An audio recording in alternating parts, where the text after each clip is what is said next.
Topic tonight is famous rabbinical disputes in Jewish history. Famous is really a little bit of a misnomer because while yes, these stories were famous and well known while they were happening within like the broader Jewish communities, a lot of these stories have really been forgotten. It's mostly nowadays really topics that are pursued by historians and scholars and other people with particular interests in the individuals involved. Part of that obviously is a lot of people think these stories are better to be forgotten and not really, spread and written about. So I have three stories prepared for tonight. One of them involves a dispute between rabbis as individuals. Another involves fights between communities with different rabbis at their head who were really battling over territorial control and whose rabbi and group should control which town and city. And the third story is really about ideological disputes over really just the inclusion of ethical classes in a yeshiva curriculum. I know that kind of sounds odd, like why would that have been such a big dispute? But that was a major controversy that happened at the turn of the last century. But as I began looking into the first story, I realized that it hadn't been written about in any one particular place comprehensively. And while I was putting together details from multiple different sources, I realized that there's a lot to go over in that particular story. There's a lot of interesting details. And it really came to take up a lot of the information that I have tonight. So we may just stick to that one story tonight. We'll see how things go. Okay, so the first story begins, it takes place in the 18th century, but it really has its roots in the end of the 17th century. And that story begins with the infamous false messiah called Shabbatzei Zvi. Shabbatzei Zvi, he's born in Izmir in Turkey in the Ottoman Empire.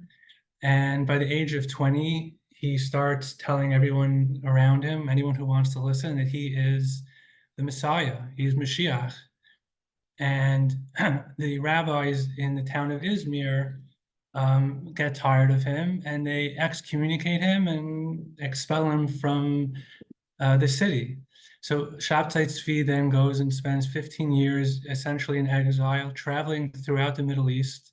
He goes to Egypt, he goes all over, other areas, wherever you can find Jewish communities, and in Israel. When he's in Israel, he stops in Gaza, and there's a Jewish community in Gaza at the time, and there's a fellow there by the name of Nathan of Gaza, a great scholar, and Nathan accepts the concept that Shabbatzei Zvi is the Mashiach, the Messiah that Jews have been waiting for at that point for 1,600 years. Nathan of Gaza becomes Shabbatzei's prophet and begins marketing him and sending letters all throughout the Middle East, throughout Europe, basically telling people it's time to get ready, the exile is coming to an end. Now, I want to just stress, this isn't just like some small nut standing like on the side of the road who you can listen to or most people just ignored. This really took Europe, Jews all over the world by storm. I just want to show an example. There's a woman, Glukel of Hamlin. She lives in Germany. She's in Hamburg. And she very interestingly writes an autobiography. And I'm just going to share my screen here. She writes about her own father-in-law's behavior and his reaction to Shabbatzei Zvi. So firstly, if you could see the screen, that's an image of Shabbatzei Zvi on the top, and on the bottom left is his prophet, Nathan of Gaza. So here I'm showing you Glukel of Hamlin, and here's an excerpt from her autobiography. So I'm just going to read a little bit of it. This is what she writes. Many sold their houses and lands and all of their possessions for any day they hoped to be redeemed. My good father-in-law left his home in Hamlin, abandoned his house and lands and all his goodly furniture, and moved to Hildesheim. he sent on to us in Hamburg 2 enormous casks packed with linens and with peas, beans, dried meats, shredded prunes, and like stuff, every manner of food that would keep, for the old man expected to sail any moment from Hamburg to the Holy Land. And then she goes on to say that for 3 years, he stood ready, waiting for the signal to depart. He was ready to go to Israel with the end of the exile. Obviously, we know that that didn't happen, and everybody was disappointed. So what happened? Around that time, and this is all just in the span of a couple of years, the Sultan of the Ottoman Empire basically got tired of Shabbatzei Zvi, and he was a fellow calling himself King of the Jews, which the Ottoman Sultan considered to be problematic for him. And he had him detained, arrested, and told him that you can either have, face the death penalty, or you can convert to Islam. And what does Shabbatzei Zvi decide to do? He converts to Islam. And at that point already, he loses a lot of followers who don't understand why he did this, and they realize that they were wrong. Some people continue to believe in him and assume this is all just part of the plan. But then he remains Muslim. He lives, still in the Ottoman Empire, and eventually he dies in 1676. And at that point, most Jews throughout the world realize that he's a false Messiah, and they move on.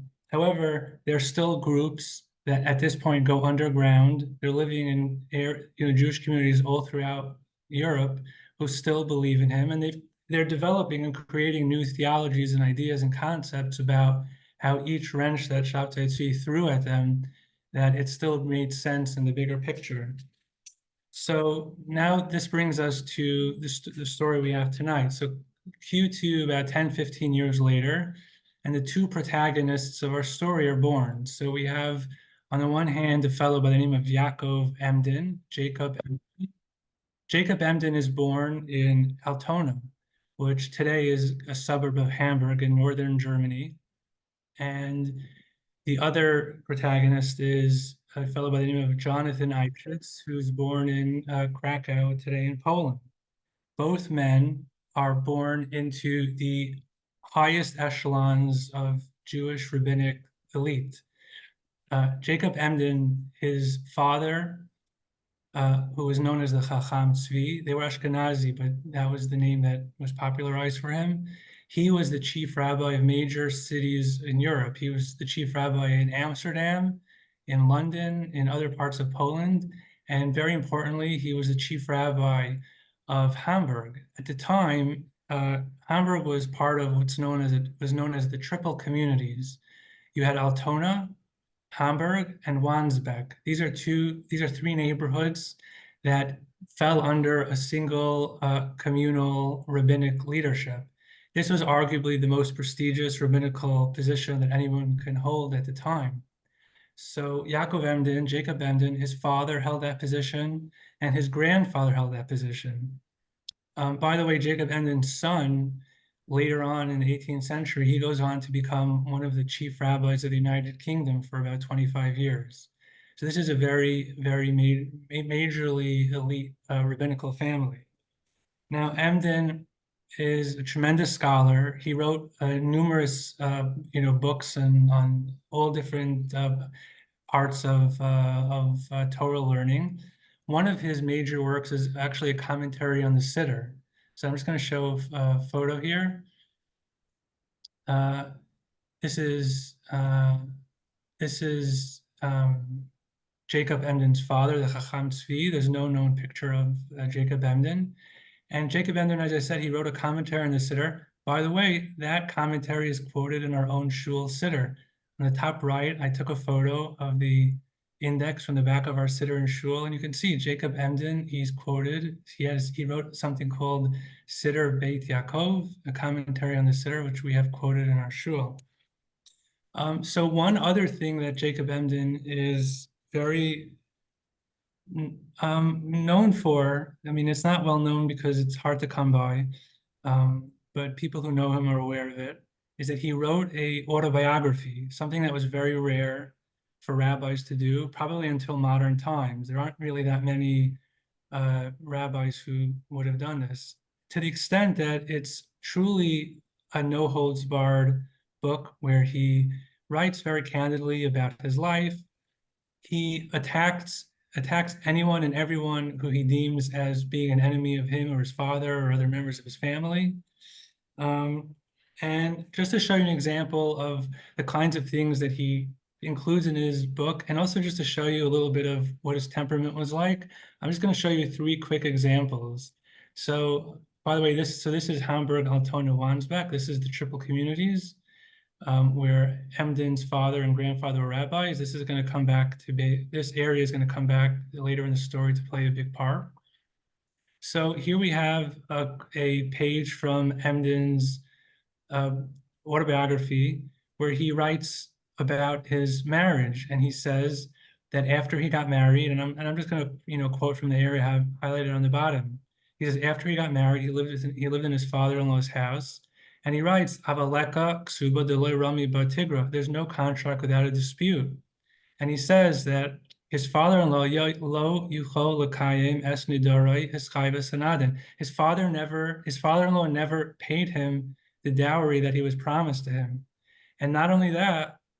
But he adds also, "Shalakach mitachas yado mashinasnu katsini vina lidaron al hachasana kanog." He says, my father-in-law stole all of my wedding gifts. He says that he basically took everything from him after his wedding, and he was left with nothing. And he goes on to basically say that one gift he did get access to, and his father-in-law forced him essentially to hand that over to, which he did. So he ends up with no gifts from his wedding, and he ends up with no dowry. So you see, he's not ashamed or embarrassed to write this about his own father-in-law. Okay, so that's one example. Another example here is, and it's a lot to read, so I'm just gonna paraphrase it. Here he discusses punishments that people who were enemies of his father received. So he says that there was a fellow named Aaron Gekish, who was a parnas, and meaning he was like a community leader in the town where his father was the rabbi. And he writes here that Aaron Gekish had a dog. He had a pet dog, and he hated Emden's father, Chacham Zvi, so much that he had a pet dog that he called Chacham Zvi. He named this dog after the town's rabbi. And he writes that one enemy of his father's, Yehuda Prince Necha, he basically suffocated to death.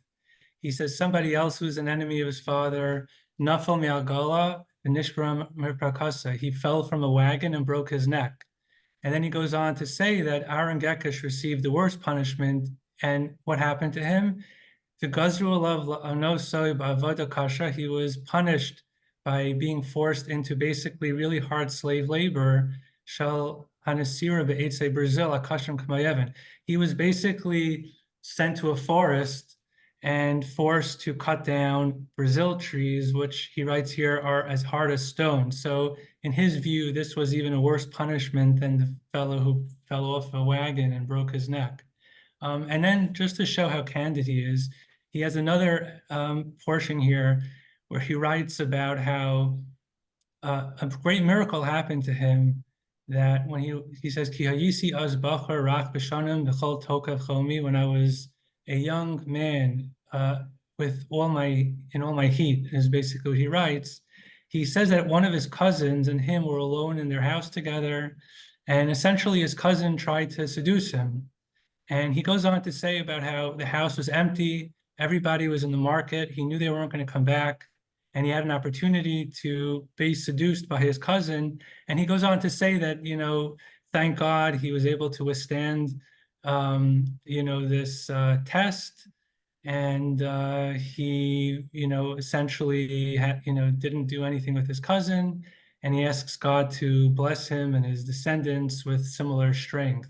So this is the kind of things that he's willing to write, for public consumption, but you kind of see a little bit of his temperament. All right, so this is one protagonist named Jacob Emden again. So the other protagonist is a fellow by the name of Yehonathan Eybeschutz. So Yehonathan Eybeschutz, he's born in Krakow His father is the chief rabbi of a town called Eybeschutz, which is where he gets his name from. And he's the great-grandson of a Rabbi Nathan Shapiro, who was the chief rabbi of Krakow during his lifetime.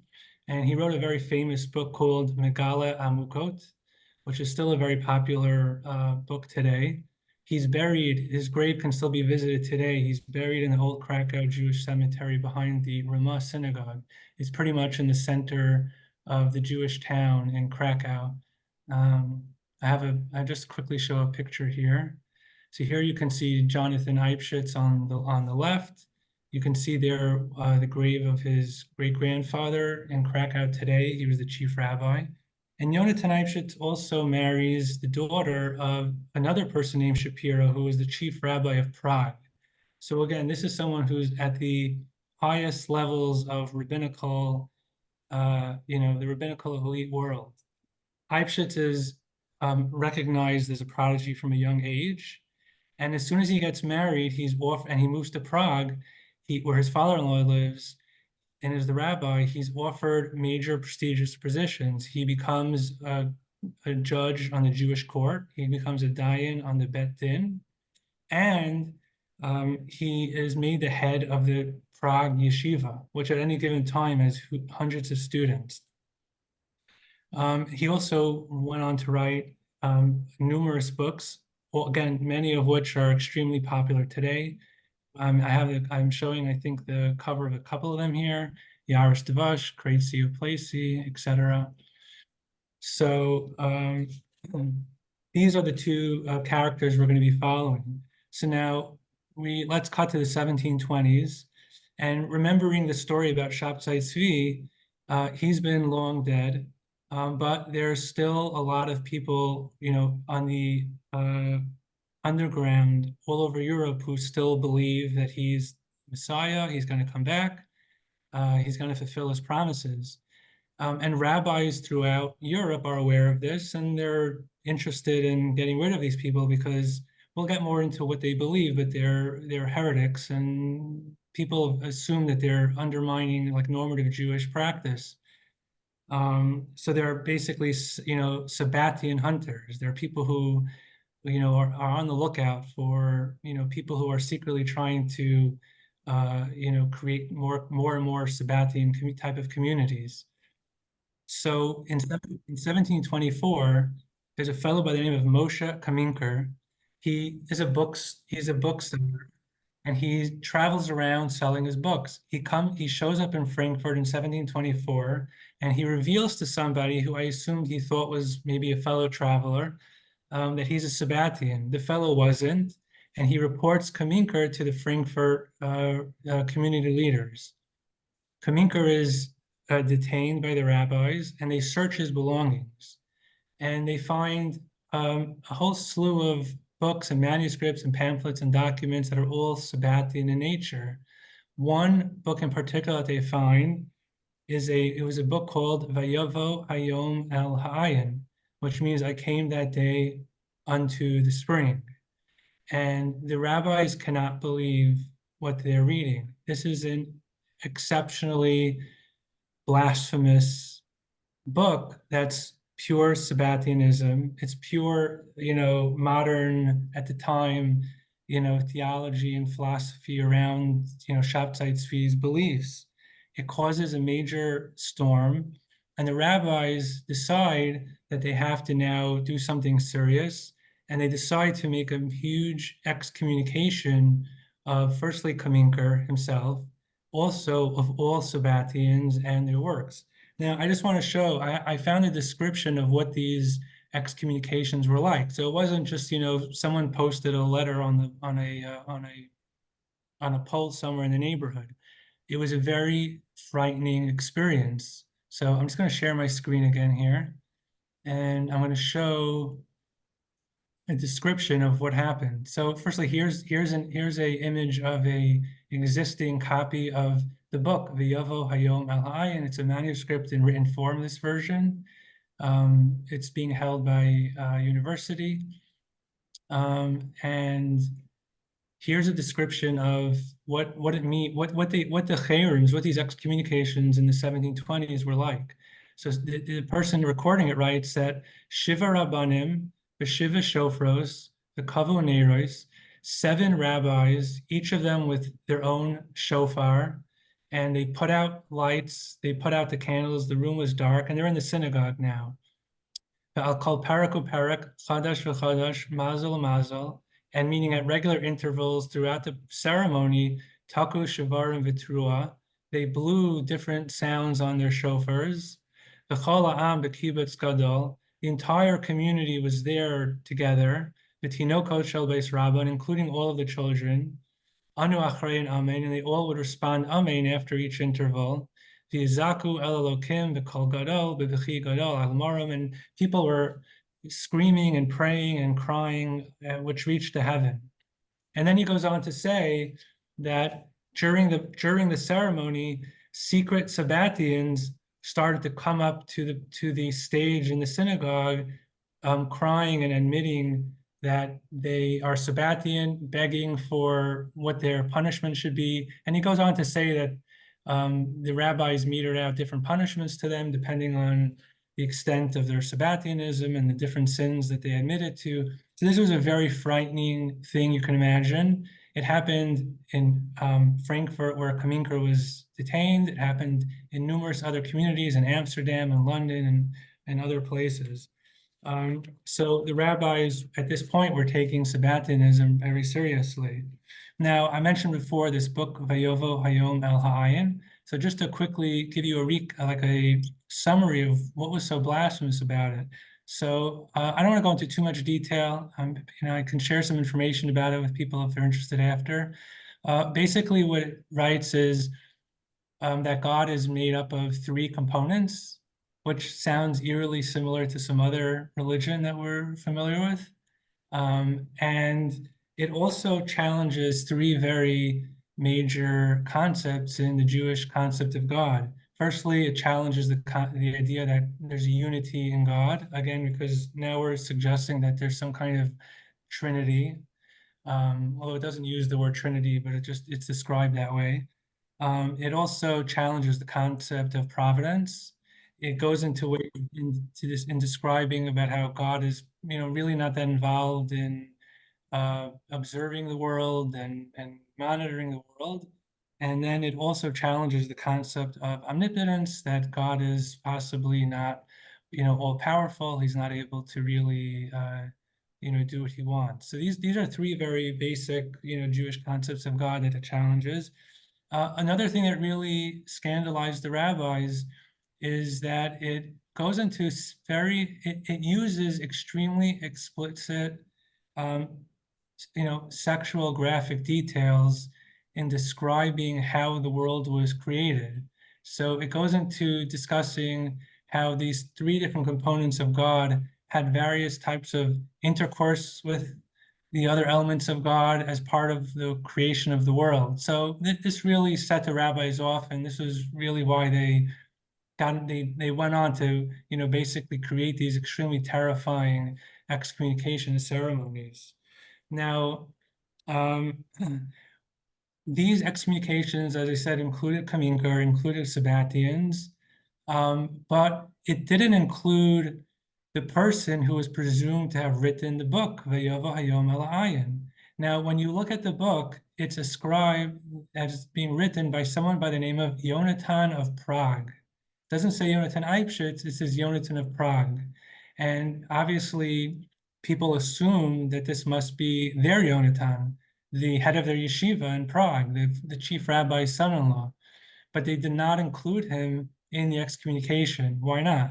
So first of all, Yehonathan, aware of the rumors that Yom Kippur, which was around that time, he gets in front of the entire congregation, he removes a Torah scroll from the ark, and in front of everybody, he swears that A, he's not a Sabbatean, and B, he's not the author of this book.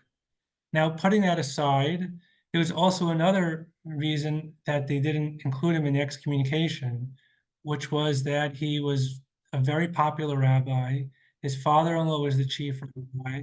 His great grandfather was a famous chief rabbi of Krakow. Again, he's the elite of the rabbinical world. It would be massively embarrassing and humiliating to the Jewish world if someone with such a prestigious rabbinical position was found out to be a heretic, essentially, and removed from these prestigious roles. So at this point, 1724, 1725, everybody just accepts that it's not him. He swore in Yom Kippur holding a Torah scroll. Let's just move on and let's pretend that this either didn't happen or that he's not the person who's responsible for this. Now, over the next 25 years, Eibschutz's reputation continues to grow and grow. He's still the head of the yeshiva in Prague. He, at this point, and we're at 1750 now, 25 years later, he's taught thousands of students. Many of them, tens of them, hundreds of them are now rabbis all across Europe. And he's now appointed to be the chief rabbi of the triple communities that we mentioned before, the triple communities of Altona, Hamburg, and Wandsbeck, where Emden's father and grandfather had previously been rabbis. Now, one other thing that Eibschutz grew a reputation for before he arrived at the triple communities is he grew a reputation of being a Kabbalist. So in addition to being really excellent in the open Torah and Talmud and Halacha, he's also now considered an expert on the hidden Torah, on Kabbalistic concepts.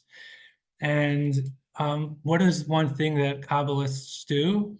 They write amulets. They write kamiot for people. And he is in various parts of Germany. He's in Metz and Frankfurt, and also in Prague, where he came from. And he is busy writing amulets for people who are sick. Women are having trouble with their childbirth, with their pregnancy. He gives them amulets.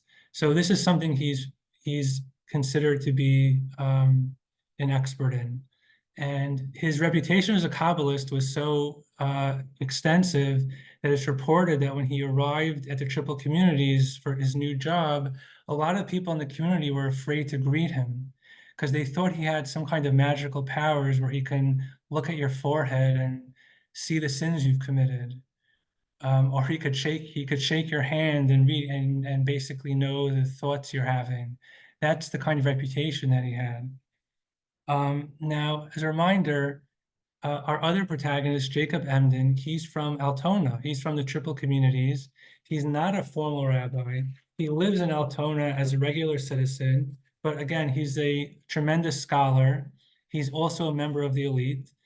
And in a very rare allowance from the community, Emden is granted permission to have a private synagogue in his house. This doesn't exist for anybody else. At these times, the rabbis who controlled the communities, really had everything under lock. You didn't do anything that they didn't approve of. So there were 6 communal shuls throughout Hamburg, Altona, and Wandsbeck. And then there was 1/7 synagogue in Emden's house that he's allowed to have.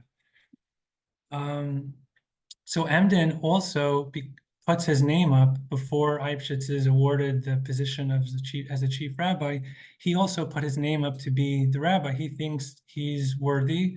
He also thinks he's entitled to that position because his father and grandfather had held those positions, in prior years. But doesn't get it. He's passed over for Eibschutz. So some people in the community who are not happy that Eibschutz won. They remember from 25 years earlier that there were rumors about him of being a heretic, of being a follower of Shabbatzei Zvi. They get a hold of a lot of the amulets that he had been spreading around Germany in the years preceding his arrival at the triple communities. And they look at it and they think they found Sabbathian references. They found references to Shabbatzei Zvi in the amulets. They decide to bring these amulets to Emden, who they know is no fan of Eibschutz, to ask him his opinion. And of course, lo and behold, he looks at them and he says, yes, there is heretical ideas in these amulets.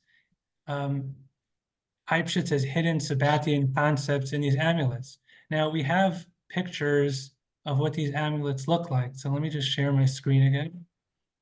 So this is a copy of a document that's found in, it was found in the Danish government archives, and I'll explain why they had it later on. But this is considered to be an exact replica of the amulets that Eybeschutz was writing and giving out in Germany at the time. And it's not included here, but there's lower down on the image, there's notaries, there's signatures by communal representatives who are testifying that the images above exactly replicate the amulets that Eybeschutz was distributing. Now, what does it mean that Emden found Sabbatean references in these amulets? So what he says is that he basically was using a type of ancient Jewish code to hide these Sabbatean references. So there's some different concepts that are called atbash and atbach. So on the top here, you can see this code is very simple, that whenever you want to write an aleph, you want to write the first letter of the alphabet. Instead of that, you just write the last letter of the alphabet. And when you want to write the second letter, a bays, you write the second to last letter, shin. So that's one version of this kind of Jewish version of, like, Pig Latin, so to speak. There's another concept called atbach, which is that any two letters that numerically total 10, you can also interchange. So for example, aleph and tes, those two letters are represented by the numbers 1 and 9. They equal 10 together. So an aleph and a tes are interchangeable. And here I'm just showing you a copy of a page of the Talmud, and where there's Rashi who's explaining the concept of atbach. This is a very ancient Jewish practice where you can basically hide meaning by using these secret codes.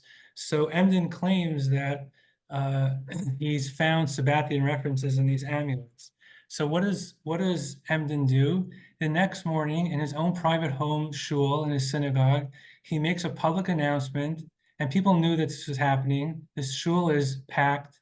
The street in front of the shul is packed, and he makes an announcement, and he says, "Your newly elected chief rabbi is a major heretic. And he needs to be defrocked. He needs to be deposed and removed." So this is a huge challenge to Eybeschutz and the community leaders who just finished the process of electing a new rabbi. It's not a pleasant situation to have to deal with now. So immediately, Eybeschutz and the community leaders decide to go into damage control, and they issue the following punishments essentially to Emden. First of all, they pull his permit to have a private synagogue in his house, which for him happens to be a problem because he has, part of the reason he requested it is that he has trouble with his legs. So he can't really walk to the closest synagogue, but it doesn't really matter because the rabbis then also go and they excommunicate him. And again, we saw how terrifying the excommunication process is and how humiliating it probably was for him also. They also put him under house arrest. And again, this is a time when the rabbinate is working closely with governments. So Altona is a Danish territory. Danish soldiers are placed outside Emden's house. He's under house arrest. He can't come and go, and he can't get visitors. And on top of that, other communities where Eybeschütz's students are now rabbis also issue their own excommunications. So they've gone, 0 to 60 here on Emden to basically try and put him off of his idea here that he's going to get Eybeschutz removed from his position. So Emden now, he's locked at home. He has nothing else to do. He decides to pick up his campaign even more strongly. And what he does is he starts writing and printing letters and broadsheets and pamphlets, and he sends them to rabbis and Jewish communities all throughout Europe, asking them to join him in his mission to have Eybeschutz removed from the chief rabbi position of the triple communities. But Emden, you remember his personality, his temperament. It's not enough for him to just, make a simple request. He also, for good measure, includes some really wild accusations about Eybeschutz. For one, he says outright that he's really a crypto-Christian, for reasons that we discussed, the content of the book that he was alleged to have written. He accuses him of eating bugs. Essentially, he doesn't care about the kosher rules. Another really wild accusation is that he had committed incest with his daughter. Another really wild accusation. And he also accused him, of course, of lying that Yom Kippur 25 years earlier when he held the Torah scroll in front of the synagogue and swore off Sabbatianism. And then for good measure, he also accuses him of not accepting poor students into the Prague yeshiva when he was the head of the yeshiva. Now, Emden becomes totally obsessed with the idea that Eybeschutz is Sabbatian, and he is like an eagle-eyed Sabbatian hunter. And he is finding evidence of this wherever he looks. I'm going to share my screen again. I want to show you another example of Emden's accusation against Eybeschutz. So here's a picture. It's from the Altona cemetery. This photo on the right. This is the grave of Yehonatan Eibeschutz's wife. Okay? And what does Emden claim about this grave? So on the top, I have a quote here where he says, Ulaman haros ki efshelo lichtov shum kasiva ubili ezu remez min aminos hamushekas. He basically writes about Eybeschutz just to show you that it's totally impossible for him to even write the simplest thing without some hint towards of his disgusting heresy. And he goes on to say, I'm going to show you here something that came out of his abominable hand. And what does he claim? He claims that if you look at the grave, on the right side, this is how you or I possibly would read it. The yellow highlights on the right, going from the upper right to the lower right. It says, Elkol Zichrono Livracha. It's the wife of Eybeschutz. Her name was Elkol of blessed memory. And on the left column, if you read downwards, it says Bat, the daughter of Yitzchak Shapiro. So it's Elkol of blessed memory, the daughter of Yitzchak Shapiro. Emden says, no, that's not what it says here. Emden claims what it says is on the right. Elkol Zichrono Livracha. On the right side, it says her name of blessed memory. But on the left side, there's a word at the top that says Shira with dots on top of it. That symbolizes and that hints that there's another way you're supposed to be reading this. And what he says is that if you read the first letter of that word on top, Shira, and then you follow it down on the left side, what does it say? Shin, Beis, Taf, Yud, Shabbatzei. And then there's the Tzadi, which is short for Tzvi. So Emden claims that Eybeschutz is so committed to Shabbatzei Zvi that he even writes his name on his wife's tombstone. That's how eagle-eyed he is. Now, this was not a fight that just remained amongst the rabbis of the community. This is a fight that the news of it spread all throughout the community, amongst the lay people, all throughout Europe. And Jewish communities all over Europe were debating and fighting over the accusations and the merits of the case. The community, the triple community in particular, split into two separate factions. You had the pro-Eybeschutz people and you had the pro-Emden people. And it got really violent. There's one particular incident that was actually recorded in the local newspapers and periodicals, that the Eybeschutz people, who were the majority, started to refuse to allow the pro-Emdenites from having any kind of official role in the synagogue. So one morning, there's a chazan who's from the Emden community. He tries to go up to the podium to lead the services, and Eybeschutz followers prevent him from going up. It turns into a fist fight, which eventually devolves into a full-on riot in the shul. Now, someone ran and got the Danish army, who sent in soldiers to break up the fight. As a response, the government locked down all 6 shuls in the community. There were no shuls for people to go to. So the fighting then just moved into the streets, and there were brawls, and this is recorded in local periodicals. There were brawls in people's homes, brother against brother, so to speak. The Hamburg Stock Exchange had fistfights breaking out. The marketplaces were having fights, and even funeral processions. Who can lead the funeral processions? So this was really tearing. This was really tearing the community apart.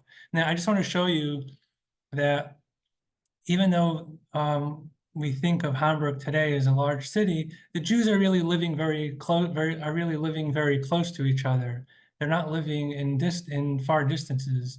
So we can see here in Emden's autobiography, and I'm just going to share my screen again, where he's describing how he just sees Eybeschutz walking by his window all the time. He says, "V'haroli derech alone," and I can see through my window, how Eybeschutz is just running like a deer back and forth on the streets and the markets. And I don't want to even look at his face. That's, of course, a reference to the Talmud, which says, Al Yustakel B'Tselem Demus Rasha. We don't look at the face of an evil person. So he's, of course, hinting to the fact that Eybeschutz is an evil character. So as we said, Emden is now under house arrest, and he writes here in his autobiography the following, that the Eybeschutz community is spreading the following rumor about him. He writes here, "V'shamli alilos devarim lemo," they were spreading rumors about me to say, "Shezugasi harabanis kfar hagira kazos," that my wife, the rabbi's wife, was saying to people, and the following, Yavo Eybeschutzer, let Eybeschutzer come, Kfar Hishchiz Bali Yaakov Hasakin, my husband Yaakov has sharpened his knife, Lichtoch Tzeoro, to cut his throat.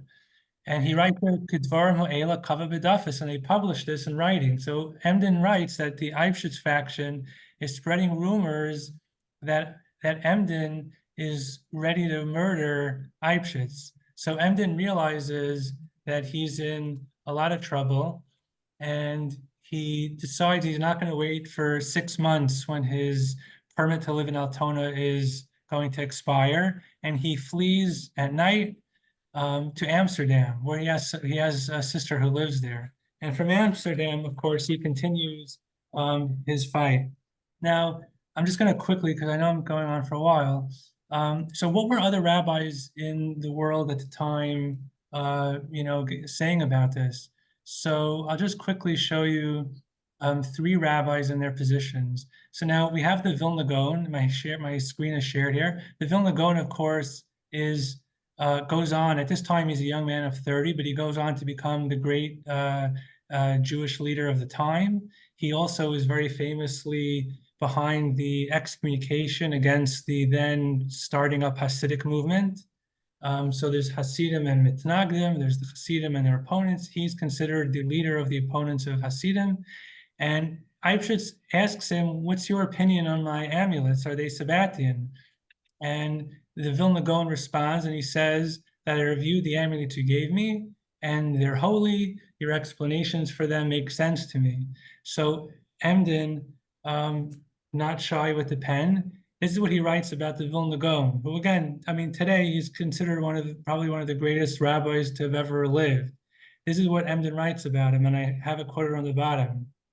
V'hatzig lefanenu od edus, and Eybeschutz put in front of us another testimony, Ish ber mi Vilna, from a total boor from Vilna, nar chasar lev, a foolish child, hameir ala misas kamiosav uparsheim, who testified about the truthfulness and of the amulets and their explanations. So nobody is safe from Emden's pen. Another rabbi by the name of Yechekiel Landau, again, very famous today. He goes on to write a very popular book of collection of responsa literature called Nodע Biyehuda. He goes on to become the chief rabbi of Prague around the same time. He suggests a compromise. Why don't we just, have Eybeschutz reaffirm that he's not Sabbathean and everyone can move on? Emden, of course, accuses him of just doing this because he was trying to get the chief rabbinate of Prague. Prague, again, was a very pro-Eybeschutz town. He had worked there for a long time as the yeshiva head. And it actually, Emden may have been right, because the Nodע Biyehuda, Landau goes on to get the role of chief rabbi of Prague shortly thereafter. And then finally, there's another rabbi. His name is Joshua Falk. He was the chief rabbi of Frankfurt. He writes a book called Pnei Yeshua. This is a commentary on the Talmud, which is very popular today. It's on all yeshiva shelves. It's very popularly used. And he agrees with Emden. He writes here that he reviewed all of the amulets, and he writes, everybody who sees them or hears the content of them, chayiv lakroa, they have to rend their garments. Even a child who's not too smart or not too foolish can read them and realize that the content is full of heresy. And he goes on to say, the time has come to fire Eybeschutz. And again, this is only a short time after he was hired. Now, Falk in Frankfurt is the rabbi of a community that's pro-Eybeschutz. Frankfurt is one of the places where Eybeschutz was writing amulets for the people there. So Falk is defrocked. He himself is fired from the chief rabbinate of Frankfurt. He goes on to retire to Worms, where he dies essentially as a layman himself. Now, this story was not just, of course, involving the Jewish communities. This was being covered heavily in newspapers and periodicals of the time. And there was a lot of interest, especially by Christian scholars and researchers, over the concept of Jewish mysticism. And eventually the king of Denmark, Frederik V, you can see him here, he finds out about what's going on, and he's very disturbed by the civil unrest that's occurring all across his lands. Jews are fighting, there's a civil war essentially, and he demands both Eybeschutz and Emden come to his court and make their cases. So this is Frederik V of Denmark. I found on a genealogy website that he is a 5th great-grandfather of Queen Elizabeth. So that's just an interesting tidbit. In the court case, Eybeschutz makes his case. He says that he is not Sabbathean. His references had nothing to do with Shabbatzei Zvi. Emden, on the other hand, makes an very interesting case. He claims that the election for Eybeschutz to the community of the 3 communities was stolen. He's a fraudulent rabbi. And of course, it is Sabbathean, and he should not be the rabbi of the community as a heretic. So the king, and by the way, when I showed you images of the amulets before, this is why we have copies of it, because they were submitted along with thousands of other documents to the court, and it's been saved in their archives and was found by researchers and scholars, later on. So what does the king decide? He says it's possible the election was stolen, and he says you're going to have to have a new election, and if Eybeschutz wins, he'll remain the rabbi. And Eybeschutz wins in a landslide. But he also says to Emden, you had your permit to live in Altona pulled. I'm going to give it back to you. So Emden now he's been out of Altona. He's been out of Denmark for 14 months. He's now able to return, and he does.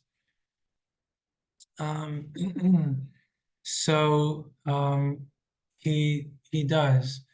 And now they're both back living in Altona.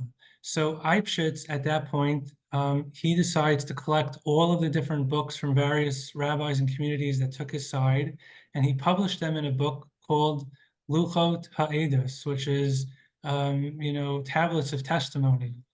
And Emden then goes on to write a book, which he calls Shvirat Haluchot, the breaking of the tablets, where he takes each independent letter that he included in his defense and attacks them. And just to quickly, I won't bring it up just to be quick, but he basically writes about the book that that he says that that when I saw Emden's book, I was extremely joyous. My heart rejoiced because I saw that I did not make a mistake about Eybeschutz being a total fraud. So, because he's of course, referring to commentaries and other ideas that Eybeschutz includes in this book. So, Emden and Eybeschutz continue fighting with each other. Emden keeps publishing books and pamphlets and trying to work against Eybeschutz until Eybeschutz dies in 1764, and he's buried in the Altona cemetery in the rabbinical section. And then 12 years later, Emden passes away. And I just want to show you something really interesting.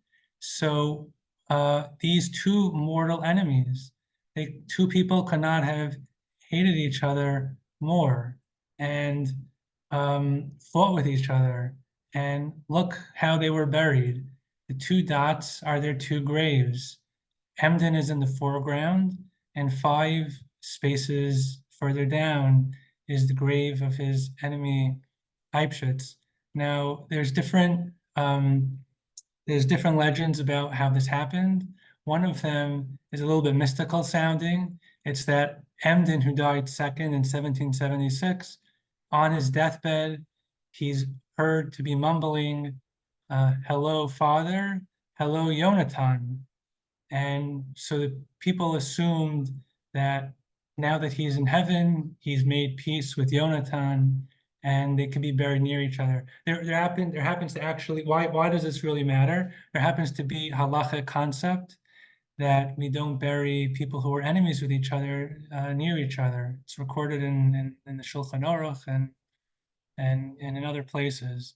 So it's always been a very funny detail. But I think it's a nice message that Jews, no matter what comes between them, they're still Jews, they're buried together, they belong together. So it's a nice ending, at least on that front. So the end of the story really comes down to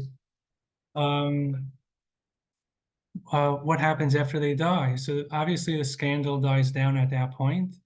And it really just becomes a matter of like scholars and historians who are mostly busy with it. I recently bought this book. It's a journal that just came out last year. It's a collection of about 35 various essays from scholars on different topics. There's 4 articles in this book about Emden Eybeschutz. There's also another article about Shabbatzei Zvi.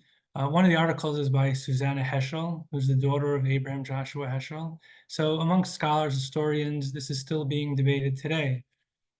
So the question really is, was Eybeschutz a serious heretic, crypto-Christian who made it to the highest levels of the rabbinical elite and who went on to remain with his, who went on to basically have his reputation cleansed in the modern day?